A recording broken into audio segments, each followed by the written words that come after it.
আসসালামু আলাইকুম।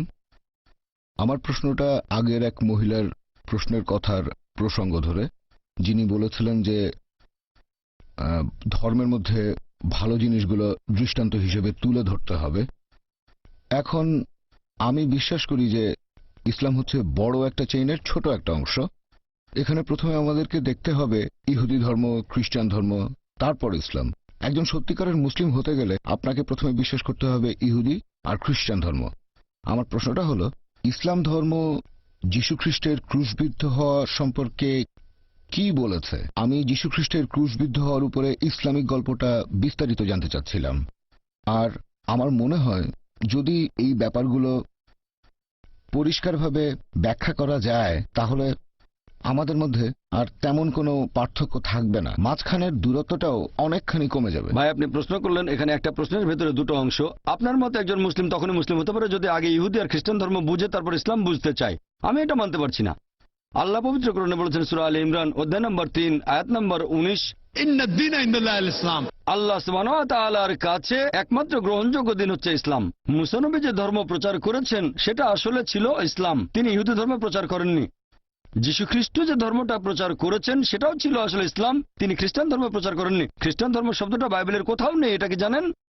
খ্রিস্টান ধর্ম যে শব্দটা বাইবেলে কোথাও খুঁজে পাবেন না। খ্রিস্টান শব্দটা প্রথম ব্যবহার করা হয়েছে বুক অফ অ্যাক্টসে।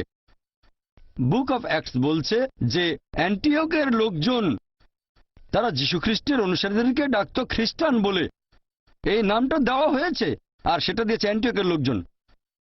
যীশু খ্রিস্ট তার জীবদ্দশায় কোনোদিন খ্রিস্টান শব্দটা শোনেননি, এটা কি জানেন? তাহলে তিনি খ্রিস্টান ধর্ম প্রচার করবেন কিভাবে? আপনি যেটা বললেন যে একজন মুসলিম প্রথমে জানবে ইহুদি আর খ্রিস্টান ধর্ম তারপর ইসলাম সম্পর্কে, এটা পুরোপুরি ভুল। আল্লাহর কাছে একমাত্র গ্রহণযোগ্য দিন হচ্ছে ইসলাম। আল্লাহর সব নবী রাসূলগণ প্রচার করেছেন ইসলাম। আপনি এখনকার দিনে যে বাইবেল আর অন্যান্য ধর্মগ্রন্থ দেখছেন এগুলো আসলে মূল আসমানি কিতাবের বিকৃত রূপ।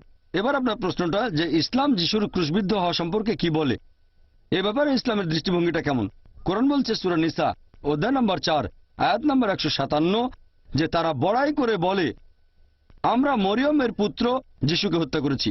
ইহুদিরা তারা বড়াই করে বলে আমরা মরিয়মের পুত্র যিশুকে হত্যা করেছি।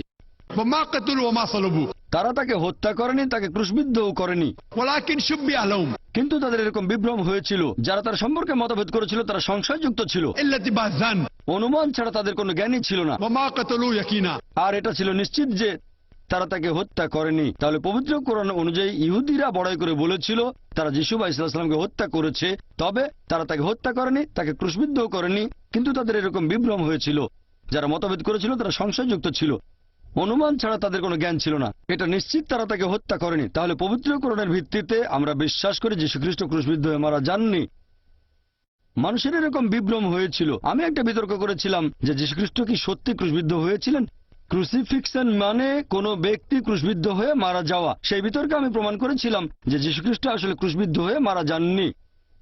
এটার কোনো ইংরেজি শব্দ নেই যে একজনকে ক্রুশবিদ্ধ করা হয়েছে কিন্তু সে মারা যায়নি। তাই আমরা নতুন একটা শব্দ চালু করেছি, ক্রুসিফিকশন। FICTION, ফিকশন, ফিকশন না, FIXION না।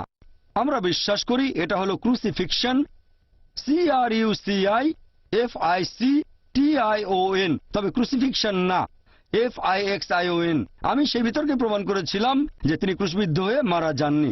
এখানে একটু সংক্ষেপে বলি যাতে খ্রিস্টান ভাই বোনেরা বুঝতে পারেন। অল্প কথা এখানে প্রমাণ করে দেখাচ্ছি যীশু খ্রিস্ট ক্রুশবিদ্ধ হয়ে মারা যাননি, তিনি ক্রুশবিদ্ধ হয়ে মারা যাননি। একবার যীশু খ্রিস্টকে জিজ্ঞেস করা হলো, লোকজন বলল হে প্রভু আমাদের কিছু নিদর্শন দেখান। এটা পাবেন বাইবেলে গসপেল অফ ম্যাথিউ অধ্যায় নম্বর 12 অনুচ্ছেদ 38। যীশু বললেন তোমরা পাপী আর ব্যভিচারী জাতি আমার কাছে নিদর্শন দেখতে চাচ্ছ, কোন নিদর্শনই দেখানো হবে না শুধুমাত্র ইউনুসের নিদর্শন বাদে। যেভাবে ইউনুস ছিলেন 3 দিন এবং 3 রাত একটা তিমি মাছের পেটে, সেই একইভাবে মানবপুত্র থাকবেন 3 দিন এবং 3 রাত পৃথিবীর বুকের ভেতরে। এখন যারা খ্রিস্টান ধর্মের অনুসারী তারা ইউনুসের নিদর্শনটা জানেন। ওল্ড টেস্টামেন্টের বুক অফ জোনা, এটা মাত্র 1 পাতার বই, 2 পৃষ্ঠা। যদি কোনো খ্রিস্টানকে ইউনুসের নিদর্শন সম্পর্কে জিজ্ঞেস করেন তিনি আমাদের বলবেন নবী ইউনুসকে আল্লাহ তাআলা বলেছিলেন যে তুমি নিনেভ শহরে যাও, কিন্তু তিনি আল্লাহর আদেশ অমান্য করে চলে গেলেন জপায়। তারপর যখন তিনি জাহাজে ভ্রমণ করছেন তখন হঠাৎ ঝড় উঠল, আর তখন মানুষজন এরকম চিন্তা করত যে হঠাৎ ঝড় উঠেছে তার মানে নিশ্চয়ই কেউ আল্লাহ তাআলার আদেশ অমান্য করেছে। সবাই ভয় পেয়ে গেল। তখন ইউনূস আলাইহিস সালাম এগিয়ে এসে বললেন, আমি আল্লাহর আদেশ অমান্য করেছি। তখনকার দিনে মানুষ এরকম বিশ্বাস করত যে দোষী ব্যক্তিকে যদি সমুদ্রে ফেলে দেওয়া হয় সমুদ্র শান্ত হয়ে যাবে। তাই জাহাজের লোকজন তখন ইউনূসকে সমুদ্রে ফেলে দিল। যখন তারা ইউনূসকে সমুদ্রে ফেলেছিল তখন তিনি জীবিত না মৃত? জীবিত না মৃত? জীবিত। জীবিত ছিলেন। তারপর যখন তিনি সমুদ্রের পানিতে, সাধারণত ঝড়ের মধ্যে এরকম উত্তাল সমুদ্রে একজন মানুষ পড়লেই মারা যাবে, কিন্তু ইউনূস মারা গেলেন না, তিনি শান্তিতে থাকুন, বেঁচে থাকলেন। তখন একটা মাছ এসে তাকে গিলে ফেললো। যখন মাছটা তাকে গিলে ফেললো তখন তিনি জীবিত না মৃত? জীবিত। তখনও জীবিত। তিনি মারা গেলে নিদর্শন হতো না, বেঁচে আছেন এটা হচ্ছে নিদর্শন। 3 দিন আর 3 রাত ধরে সেই মাছটা সাগরে ঘুরে বেড়ালো। ভেতরের মানুষটা দম বন্ধ হয়ে মারা যাওয়ার কথা, কিন্তু মারা গেল না, এটাই নিদর্শন। মাছটা বমি করে তাকে বের করে দিল সমুদ্রের তীরে। মারা যেতে পারতেন কিন্তু মারা গেলেন না। এটা আসলে খুবই আশ্চর্য একটা নিদর্শন। সমুদ্রে ফেলে দেওয়া হলো, তিনি মারা গেলেন না। একটা মাছ এসে তাকে গিলে ফেললো, মারা গেলেন না। 3 দিন 3 রাত সেই মাছের পেটের ভেতরে থাকলেন কিন্তু মারা গেলেন না।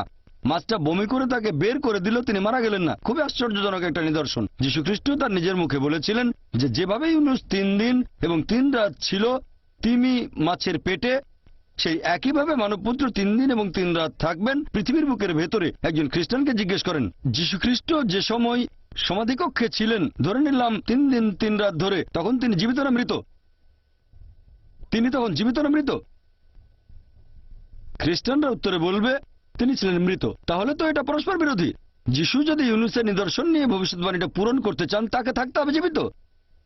এখানে এই একটা প্রমাণ দিয়েই, যদিও আরো অনেকভাবে প্রমাণটা করতে পারি যে যীশু খ্রিস্ট বা ঈসা আলাইহিস সালাম ক্রুশবিদ্ধ হয়ে মারা যাননি, তিনি ছিলেন জীবিত। তাহলে এটার ভিত্তিতে আমরা খ্রিস্টানদের বাইবেল দিয়েই প্রমাণ করতে পারি যে যীশু খ্রিস্ট কখনোই ক্রুশবিদ্ধ হয়ে মারা যাননি। তিনি এখানে ভবিষ্যৎবাণীটা একেবারে পরিষ্কার করে বলেছেন যে তোমাদের কোনো নিদর্শন দেখানো হবে না, শুধুমাত্র ইউনূসের নিদর্শন বাদে। যেভাবে ইউনূস 3 দিন এবং 3 রাত ছিলেন তিমি মাছের পেটে, একইভাবে মানবপুত্র 3 দিন এবং 3 রাত থাকবেন পৃথিবীর বুকের ভেতরে। আপনারা যদি ভালো করে খেয়াল করেন যে 3 দিন আর 3 রাত এটাও কিন্তু পূরণ হয়নি। শুক্রবারে যিশুকে ক্রুশবিদ্ধ করা হলো, শনিবার আরম্ভ হওয়ার আগেই তাকে নামানো হলো, তারপর তাকে সমাধিকক্ষের ভেতরে রাখা হলো। সেখানে রাখা হলো শুক্রবার রাতে, শনিবারে সারাদিন তিনি সেখানে, শনিবার রাত, রবিবার সকালে তিনি আর নেই। তাহলে হচ্ছে 2 রাত 1 দিন, 3 দিন 3 রাতের ভবিষ্যৎবাণীটাও এখানে পূরণ হচ্ছে না। তবে নিশ্চয়ই তিনি তার এই ভবিষ্যৎবাণী পূরণ করেছেন যে ইউনূসের মতো যিশুকে জীবিত থাকতে হবে। আমি এই বাইবেল থেকে বিভিন্ন রকম যুক্তি দিয়ে প্রমাণ করেছি যে যীশু খ্রিস্ট ক্রুশবিদ্ধ হয়ে মারা যাননি। আমার ভিডিও ক্যাসেট দেখেন। একবার বিতর্ক করেছিলাম এক আরব খ্রিস্টানের সাথে, ইরাকি খ্রিস্টান। যিশু কি সত্যিই ক্রুশবিদ্ধ হয়েছিলেন সেখানে প্রমাণ করেছি। তিনি ক্রুশবিদ্ধ হয়ে মারা যাননি, আল্লাহ উপরে তুলে নিয়েছেন। আশা করি উত্তরটা পেয়েছেন।